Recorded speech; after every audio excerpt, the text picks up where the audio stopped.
नमस्कार दोस्तों, कैसे हैं आप सब। उम्मीद करता हूँ बहुत ही अच्छे होंगे। फ्रेंड्स, एक और न्यूज़ मुझे मिली है। तो जो न्यूज़ भी मेरे को मिल जाती है और वो पॉजिटिव होती है तो मैं प्रयास करता हूँ कि आप लोगों तक पहुँचाई जाए। कोई भी नेगेटिव न्यूज़ पहुँचाने का प्रयास मैं कभी भी नहीं करता हूँ। तो ऐसी एक न्यूज़ मेरे हाथ लगी है, मेरे को मिली है। और ये किसी न्यूज़ चैनल से, जो कि एनडीटीवी का एक गैजेट 360 है, तो वहाँ से मैं आपको दिखा रहा हूँ।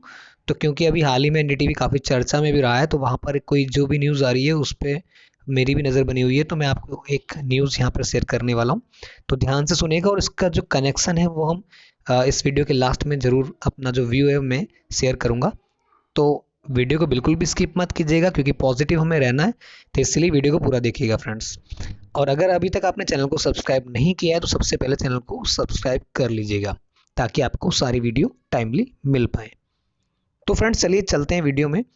तो यहाँ पर लिखा हुआ है एक न्यूज़ है यहाँ पर। तो उसमें क्या लिखा हुआ है मैं आपको पढ़कर बताता हूँ। क्रिप्टो बिजनेस के साथ जुड़ेगा कोटक महिंद्रा बैंक, वजीरेक्स का अकाउंट खोला। तो फ्रेंड्स, आरबीआई ने 3 वर्ष पहले बैंकों पर क्रिप्टो करेंसी से जुड़ी ट्रांजैक्शंस के लिए पेमेंट की सुविधा देने की रोक लगाई थी। इस निर्देश को सुप्रीम कोर्ट ने पिछले वर्ष खारिज कर दिया था। Kotak Mahindra bank crypto business के साथ जुड़ने वाला पहला बड़ा बैंक बन गया है। प्रमुख बैंकों की ओर से क्रिप्टो इन्वेस्टर्स और एक्सचेंजों के साथ ट्रांजैक्शंस पर रोक लगाने के लगभग 8 महीने बाद कोटक बैंक में देश के बड़े क्रिप्टो एक्सचेंजों में शामिल वजीरेक्स ने अकाउंट खोला है। इस अकाउंट का इस्तेमाल एक्सचेंज पर ट्रेडिंग करने वाले इन्वेस्टर्स से रकम प्राप्त करने और भुगतान करने के लिए किया जा सकेगा। वजीरेक्स ने लगभग 1 वर्ष पहले आईसीआईसीआई बैंक के साथ अपना अकाउंट बंद किया था। इसका कारण रिजर्व बैंक ऑफ इंडिया यानी आरबीआई की ओर से बैंकों को क्रिप्टो बिजनेस से दूर रहने की सलाह थी। ईटी की रिपोर्ट के अनुसार कोटक महिंद्रा बैंक में वजीरेक्स का एक अकाउंट अभी ऑपरेशनल नहीं हुआ है। इसके लिए पेपर वर्क और केवाईसी किया जा रहा है। वजीरेक्स के बिजनेस का बड़ा हिस्सा डिजिटल वॉलेट और पेमेंट सर्विसेज फर्म मोबीक्विक के पास है। आरबीआई की क्रिप्टो बिजनेस को लेकर आशंका जताने के बाद बहुत से बड़े बैंकों ने क्रिप्टो एक्सचेंजों को और वेंडर से जुड़ी ट्रांजैक्शंस पर रोक लगा दी थी। आईसीआईसीआई बैंक ने कुछ महीने पहले पेमेंट गेटवे ऑपरेटर्स को क्रिप्टो की खरीदारी या बिक्री से जुड़े मर्चेंट्स के लिए आईसीआईसीआई की नेट बैंकिंग सर्विस को डीएक्टिवेट करने के लिए कहा था। पेमेंट गेटवे फर्में थर्ड पार्टी के तौर पर काम करती हैं और ये एक कस्टमर के बैंक अकाउंट से मर्चेंट्स के पोर्टल पर फंड ट्रांसफर करने का जरिया है।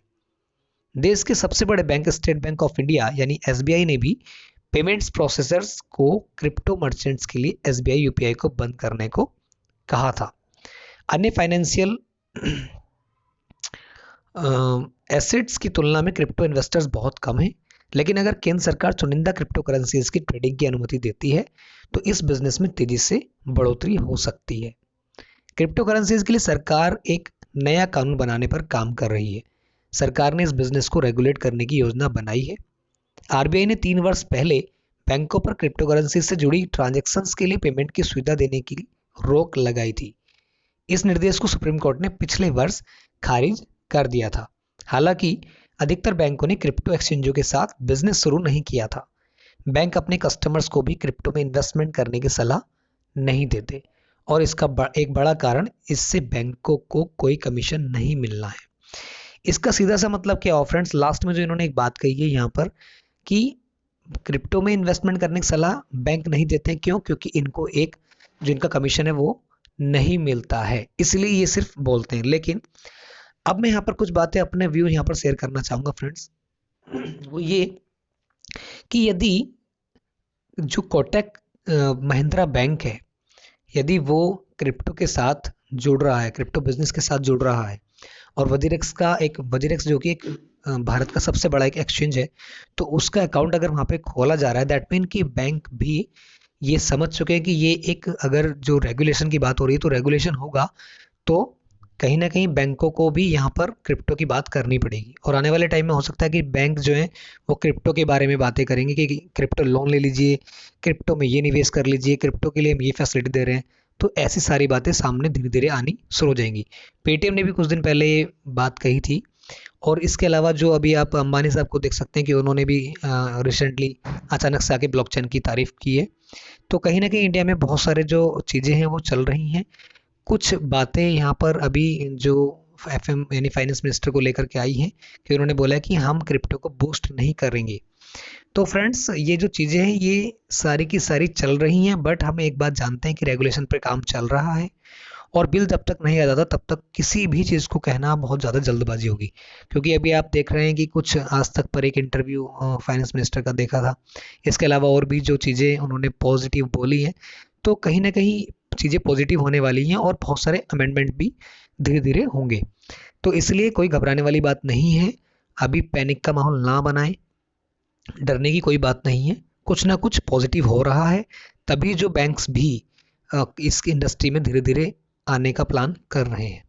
तो यही मेरा उद्देश्य था कि फ्रेंड्स, मैं आपको एक जानकारी दूं और हमेशा पॉजिटिव माहौल बनाने का ही प्रयास करता हूं, पॉजिटिव न्यूज़ ही देने का प्रयास करता हूं, ताकि आप सब लोग पॉजिटिव रहें और नेगेटिविटी में ना आए और अपना जो लॉस है वो ना कर लें। तो उम्मीद करता हूँ जानकारी जो दी है आपके साथ शेयर की वो अच्छी लगी होगी फ्रेंड्स। ज़्यादा से ज़्यादा लोगों को शेयर भी करें ताकि पॉजिटिव माहौल बना रहे। तो फ्रेंड्स, मिलते हैं किसी नई अपडेशन न्यूज़ के साथ। तब तक के लिए घर रहें, सुरक्षित रहें। जय हिंद।